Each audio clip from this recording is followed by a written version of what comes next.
Fibernet కేసులో ముందస్తు bail కోసం తెదేపా అధినేత చంద్రబాబు దాఖలు చేసిన పిటిషన్పై నేడు సుప్రీంకోర్టులో విచారణ జరగనుంది.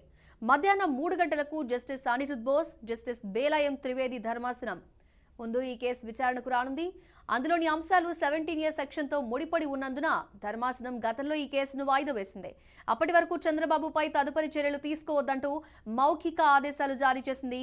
అయితే మంగళవారం సెక్షన్ 17A పై ధర్మాసనం భిన్న తీర్పులు వెలువరించిన నేపథ్యంలో ఫైబర్నెట్ కేసులో ముందస్తు బెయిల్పై ఎలాంటి ఉత్తర్వులు వస్తాయన్న అంశంపై ఆసక్తి నెలకొని ఉంది.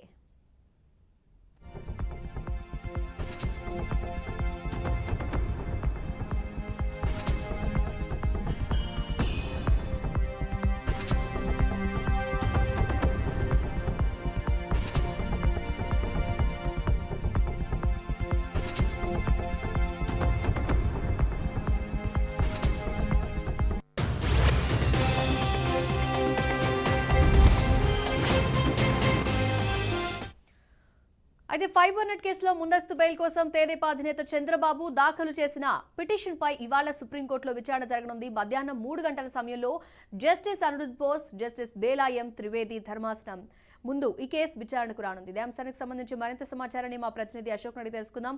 అయితే అశోక్, మొత్తానికి 17A సెక్షన్ దీని గురించే చాలా రకాలుగా డిస్కషన్స్ అనేవి ఒకవైపు ఇంతకు ముందు వినిపించాయి. ఇప్పుడు కూడా దాని గురించే మరొకసారి చర్చ జరగబోతోంది. అంటే ఎలాంటి తీర్పు వస్తుందనే ఉత్కంఠ ఉన్న నేపథ్యంలో ఏం జరుగుతుంది, ఎంతసేపట్లో దీని గురించి క్లారిటీ వచ్చే అవకాశం కనిపిస్తుంది అంటారు అశోక్?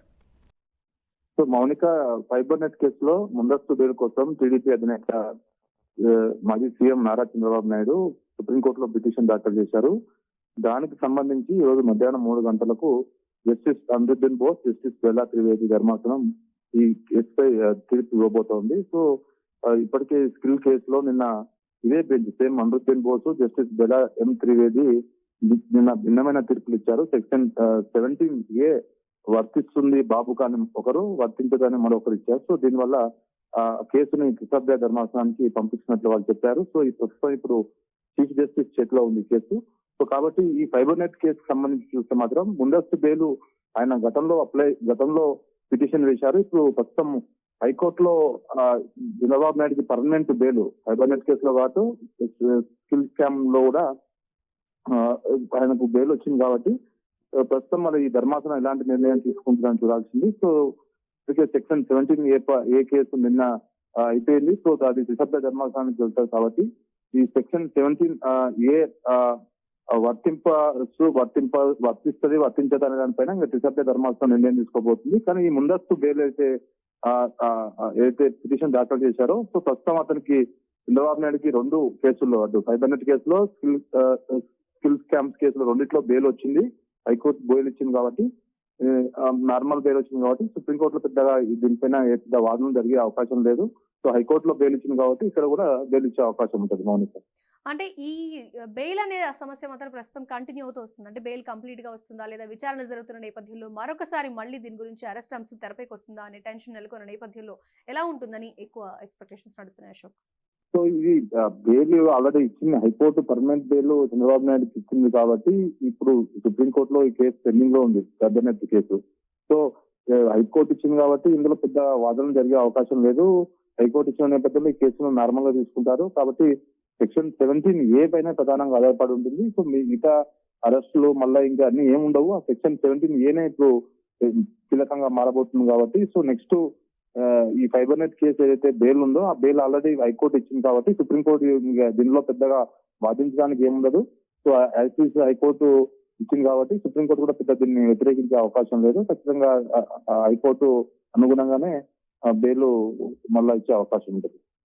రైట్. అయితే ఇప్పుడు ఈ ఫైబర్నెట్ కుంభకోణం ద్వారా చంద్రబాబు 114 కోట్ల రూపాయలకు పైగా ప్రజాధనాన్ని లూటీ చేశారనేది ప్రధాన అభియోగం కదా. అయితే 2021లో IPSFL నుంచి MD ఇచ్చిన ఫిర్యాదు ఆధారంగానే ఈ కేసు నమోదైంది. టీడీపీ ప్రభుత్వంలో 2015 సెప్టెంబర్ నుంచి 2018 వరకు ఈ కుంభకోణం జరిగిందనేది ఆరోపణ.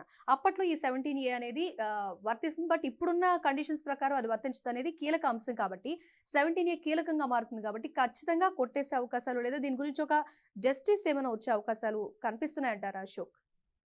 సో ఖచ్చితంగా అయితే 2021లో 114 కోట్ల ప్రజాధనాన్ని లూటీ చేశారని సిఐడి ప్రధానంగా అభియోగం నొచ్చింది. సో ఎండి ఏదైతే